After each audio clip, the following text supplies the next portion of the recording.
নমস্কাৰ, জয় হিন্দ, জয় অসম। এটা বহুতেই ভাল খবৰ লৈ আহিছোঁ আপোনালোকৰ মাজলৈ।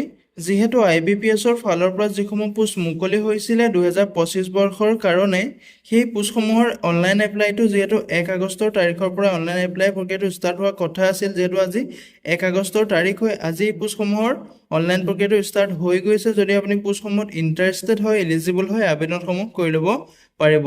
10,277টা পোষ্ট মুকলি হৈছিলে। অসমৰ কাৰণেও বহুখিনি পোষ্ট আছিলে। যদি আপুনি এই পোষ্টসমূহত ইণ্টাৰেষ্টেড হয়, এলিজিবল হয়, আবেদনসমূহ কৰি ল'ব পাৰিব। ভিডিঅ' ডেছক্ৰিপশ্যনতে মই আবেদন কৰাৰ লিংক দিম, তাতে গৈ আপুনি আবেদনসমূহ কৰি ল'ব পাৰিব। IBPSৰ ফালৰ পৰা যিসমূহ পোষ্ট মুকলি হৈছে, এই পোষ্টসমূহত আপুনি কেনেদৰে আবেদন কৰিব, আবেদন কৰিবলৈ আপোনাৰ বয়সৰ সময়সীমা কিমান দিয়া আছে, এডুকেশ্যন কোৱালিফিকেশ্যন কিমান লাগিব, চিলেকশ্যন প্ৰচিডিউৰটো কেনেকুৱা আছে, এপ্লিকেশ্যন প্ৰক্ৰিয়াটো কেতিয়াৰ পৰা ষ্টাৰ্ট হ'ব আৰু কেতিয়ালৈকে লাষ্ট ডেট আছে, সম্পূৰ্ণ তথ্য এই ভিডিঅ'টোত আলোচনা কৰিম। ভিডিঅ'টো শেষলৈকে চাই যাব, অলপো স্কিপ নকৰাকৈ। যদি ভিডিঅ'টো চাই ভাল পায় তেনেহ'লে এটা লাইক কৰিব আৰু মোৰ চেনেলটোলৈ যদি প্ৰথমবাৰৰ কাৰণে আহিছে তেনেহ'লে চেনেলটো ছাবস্ক্ৰাইব কৰিবলৈ নাপাহৰিব। লগতে ভিডিঅ' ডেছক্ৰিপশ্যনত হোৱাটছআপ চেনেলৰ লিংক দিম, তাতো গৈ আপুনি হোৱাটছআপ চেনেলটো ফ'ল' কৰি ল'ব, যাতে প্ৰতিদিনে জবৰ আপডেটসমূহ সকলোতকৈ আগতীয়াকৈ পাই থাকিব পাৰে। আৰু ভিডিঅ'টো সকলো বন্ধু বান্ধৱীলৈ শ্বেয়াৰ কৰি দিব, যাতে সকলোৱে জবৰ আপডেটসমূহ আমাৰ চেনেলৰ দ্বাৰা পাই থাকিব পাৰে। যিহেতু ইয়াতে দেখিবলৈ পাইছে IBPS clerk recruitment 2025 apply online for 10,277 CSA post. যিহেতু 10,277টা CSA পোষ্ট মুকলি হৈছিলে IBPS ক্লাৰ্ক ৰিক্ৰুটমেণ্টৰ ফালৰ পৰা 2025 বৰ্ষৰ কাৰণে। পোষ্টসমূহত আপুনি কেনেদৰে আবেদন কৰিব, আবেদন কৰিবলৈ বয়সৰ সময়সীমা কিমান দিয়া আছে, ফুল ডিটেইলছ ভিডিঅ'টোত আলোচনা কৰিম। ভিডিঅ'টো শেষলৈকে চাই যাব, অলপো স্কিপ নকৰাকৈ। ইয়াতে যিহেতু লিখা আছে institute of banking personnel section, যিটো IBPS বুলি কোৱা হয়। এই পোষ্টসমূহৰ লাষ্ট ডেটটো আপোনাৰ 21/8/2025 তাৰিখলৈকে লাষ্ট ডেটটো আছে।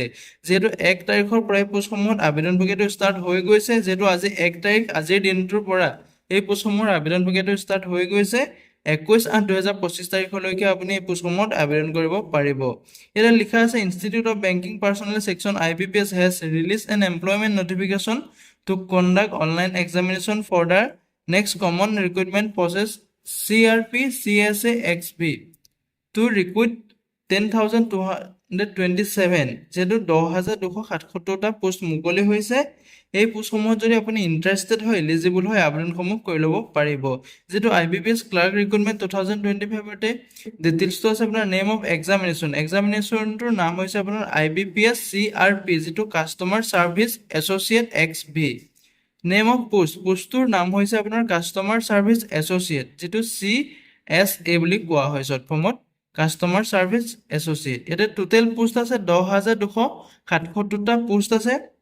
ইয়াতে আপোনালোকৰ ষ্টেট ৱাইজ ভেকেঞ্চিসমূহ দিয়া আছে, আপুনি নিজে চেক আউট কৰি ল'ব। আজি মই আলোচনা কৰিম, যিহেতু আজি 1 তাৰিখ, অসমৰ কাৰণে যিসমূহ পোষ্ট মুকলি হৈছে আজিৰ তাৰিখৰ পৰা যিহেতু আবেদন প্ৰক্ৰিয়াটো চলি গৈছে। এই পোষ্টসমূহত অসমৰ যিহেতু 204টা পোষ্ট মুকলি হৈছে অসমৰ কাৰণে ইয়াতে দেখিবলৈ পাইছে। এই পোষ্টসমূহ আপোনাৰ কোনটো ডিষ্ট্ৰিক্টত কিমান পোষ্ট আছে আজিৰ ভিডিঅ'টোত আলোচনা কৰিম। ভিডিঅ'টো চাই যাব, অলপো স্কিপ নকৰাকৈ। যদি ভিডিঅ'টো ভাল পায় তেনেহ'লে এটা লাইক কৰিব আৰু মোৰ চেনেলটোলৈ যদি প্ৰথমবাৰ কাৰণে আহিছে তেনেহ'লে চেনেলটো ছাবস্ক্ৰাইব কৰিবলৈ নাপাহৰিব। যিহেতু আপোনালোকে দেখিবলৈ পাইছে ষ্টেটসমূহত আপোনালোকৰ পোষ্টসমূহ কেনেকৈ দিয়া আছে, লগতে আপোনাৰ এতিয়া চেলাৰীৰ কথাটো কোৱা আছে যে আপুনি এই পোষ্টসমূহত 24,050 টকাৰ পৰা আৰম্ভ কৰি 64,480 ৰুপিছলৈকে আপুনি দৰমহাটো পাব। ইয়াতে লিখা আছে IBPS clerk vacancy in Assam. যিহেতু IBPSৰ ক্লাৰ্কৰ ভেকেঞ্চি অসমতো আছে। অসমত যিহেতু 204টা পোষ্ট মুকলি হৈছে।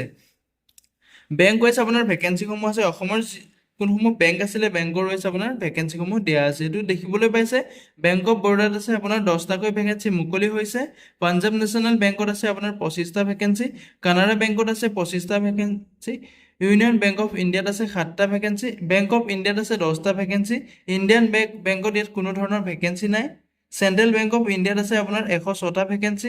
ইণ্ডিয়ান অভাৰচিজ বেংকত আছে 0টা ভেকেঞ্চি, যিহেতু ইয়াতো কোনো ধৰণৰ পোষ্ট নাই।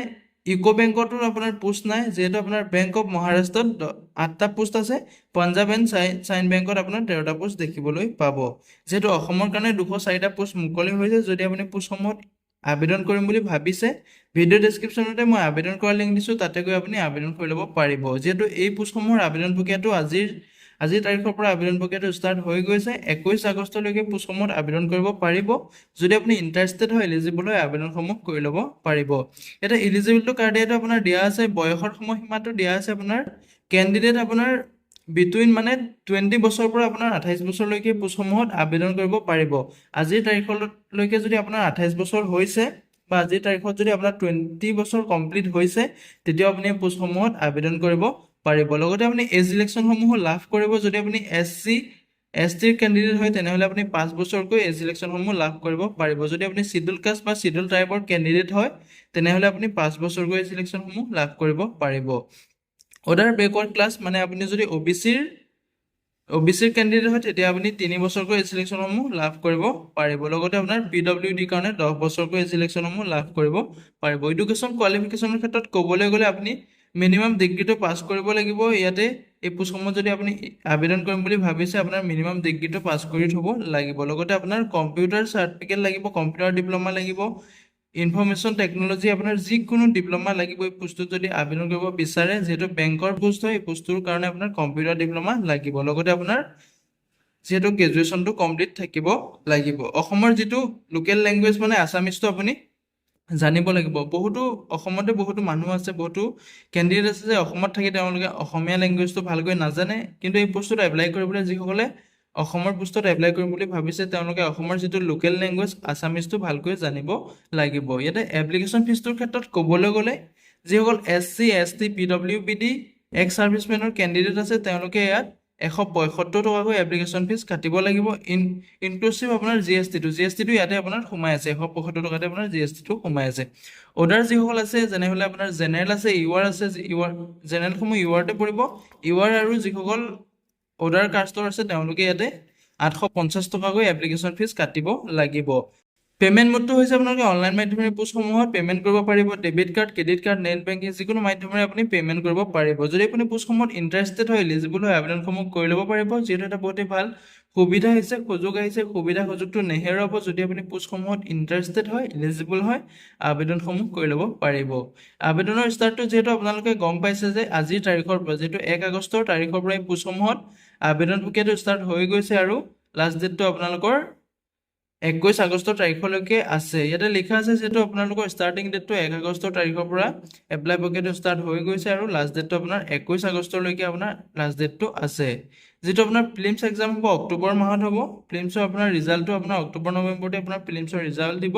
যিটো আপোনাৰ মেইন এক্সাম পাতিব সেইটো আপোনাৰ নৱেম্বৰ মাহত হ'ব। 2025তে আপোনাৰ মেইন এক্সামটো হ'ব। যদি আপুনি পোষ্টসমূহত ইণ্টাৰেষ্টেড হয়, এলিজিবল হয়, ভিডিঅ' ডেছক্ৰিপশ্যনতে মই আবেদন কৰা লিংক দিছোঁ, তাতে গৈ আপুনি আবেদনসমূহ কৰি ল'ব পাৰিব। যদি ভিডিঅ'টো চাই ভাল পালে এটা লাইক কৰিব আৰু মোৰ চেনেলটোলৈ যদি প্ৰথমবাৰৰ কাৰণে আহিছে, তেনেহ'লে চেনেলটো ছাবস্ক্ৰাইব কৰিবলৈ নাপাহৰিব। আজিলৈ ভিডিঅ'টো ইমানেই আছিলে। জয় হিন্দ, জয় অসম।